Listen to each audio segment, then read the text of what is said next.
just get whoever's talking behind that mic, if that's all right.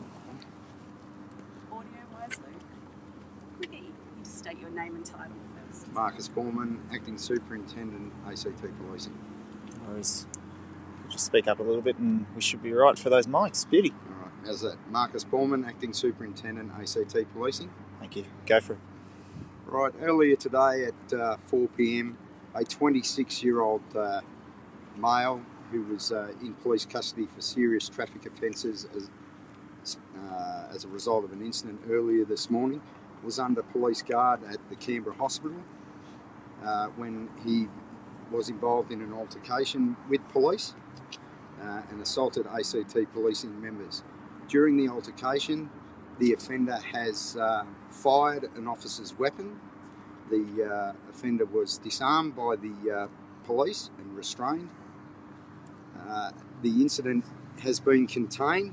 No hospital staff or members of the public were injured, and there is no further risk to public safety. The incident at the hospital has been declared a critical incident, and as is standard procedure, the Australian Federal Police professional standards have attended the scene and are oversighting the investigation. The male involved is expected to or will appear in court tomorrow morning in relation to the serious traffic offences, and it's anticipated that further charges will be laid as a result of the incident this evening. How did this gentleman get hold of the officer's weapon? As the investigation's ongoing and we don't speculate, that will form part of the investigation, and the circumstances how that occurred will be determined. This is a very bad look. The public safety is being put at risk here. What is this detective or officer being reprimanded? Has he been stood down? Well, as the standard procedure, as I said, it is being oversight. The investigation is being oversighted by the professional standards team, and a thorough investigation will take place. Now, the investigation's in its early stages, and I'm not going to comment any further in relation. Was the weapon secure, though? Was the weapon secure? Again, I'm not going to comment on that. That will all come out during the investigation. And as I said, it's overseen by the professional standards, and of course, we will be really looking at that. Okay. Can you tell us how long the fighting lasted for, the assault on police and the alleged running down a corridor with the gun?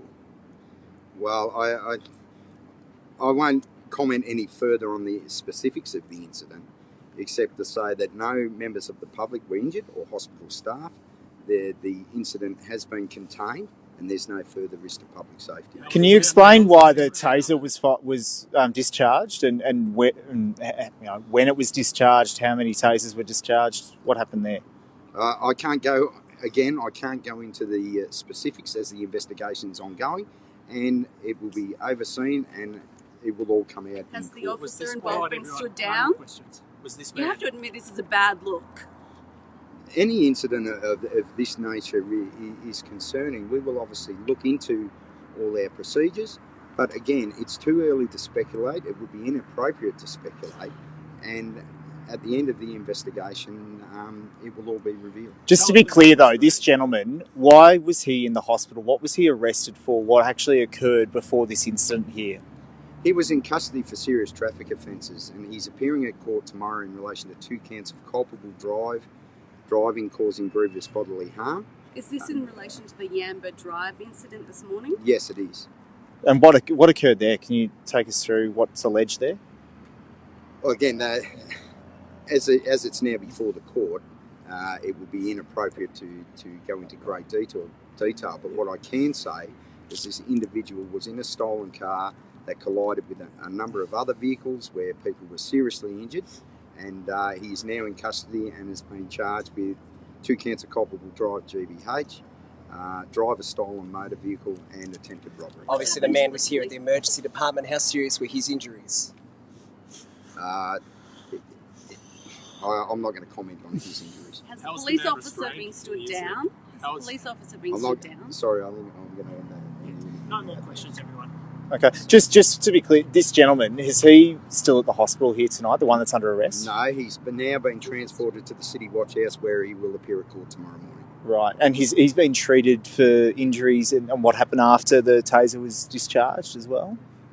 Oh, he was Yeah. examined and he receives the appropriate care, but he's now at the watch house. And can you confirm reports that the weapon, that the bullet was fired at the sprinkler and it turned it off? Sorry, sir, do you mind if we speak to you, sir, if that's all right? If we could just get you in front of this microphone, if that's all right. Just another step forward, a little step forward. Yeah, thank you very much. Can we just get your name and title, if that's okay? Yeah, Chris Bone, Deputy Director General for Canberra Hospital and Health Services. And your spelling of your last name? BONE. If you wouldn't mind, Chris, just issue your answers. I know the light's bright there. If you can direct it down the middle, that would be great for all of us. Can you just describe what happened here at the hospital, or what do you want to say first? Yeah. We are acknowledging there was a critical incident this afternoon, and that a person under police guard was taken into custody, and that no staff or patients were injured in the incident, and that we have an area of the emergency department that's cordoned off as a crime scene. Excuse me, cordoned off as a crime scene. Can you tell us what security precautions were in place? I can't comment on what security precautions were in place. He was under police guard, so that would be the security precautions in place. And then after, when this incident happened, because we've spoken to a lot of witnesses who said, there were alarms raised, the hospital went into lockdown. Can you talk us through those precautions that your hospital took? No, I can't, because we will do a full review of what occurred tomorrow. Once we've got all the facts of the incident. At this time, remains a work in progress. This gentleman, before the incident, what treatment did he require? I can't comment on the treatment of individual patients. Okay. Can you tell us what kind of delays were patients facing here? Many have said they had to wait for hours now because the emergency department closed. The emergency department didn't close, and clearly there were delays as we made the area safe and we moved the patients through the different areas of the hospital.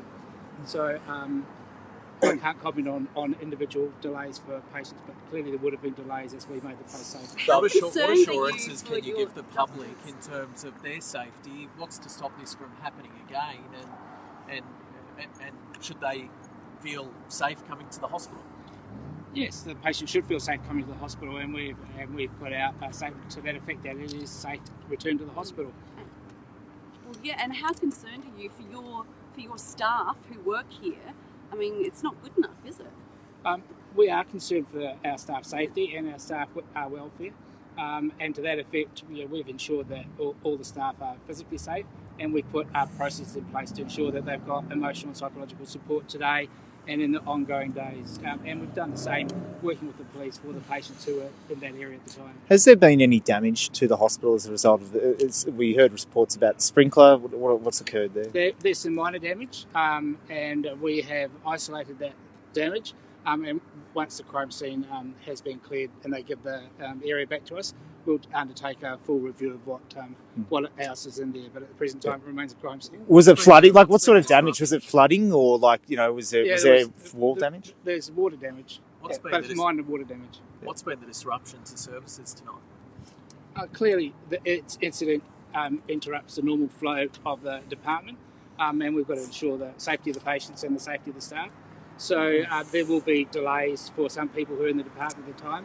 And the police have got an investigation to undertake, and so they will do that work with all of the people that they need to work with. So there will be some delays, but we have asked the public to, unless it's really critical that you come to the emergency department, that there are other alternatives like walk-in centres, GPs, the CARM clinic, where people can go to be assessed. When do you anticipate the emergency department to be back up full running and that sort of, to, I guess, normal standards? It's speculation at this time, but we're working with the police on that matter at the present time, and we are working on late tomorrow afternoon.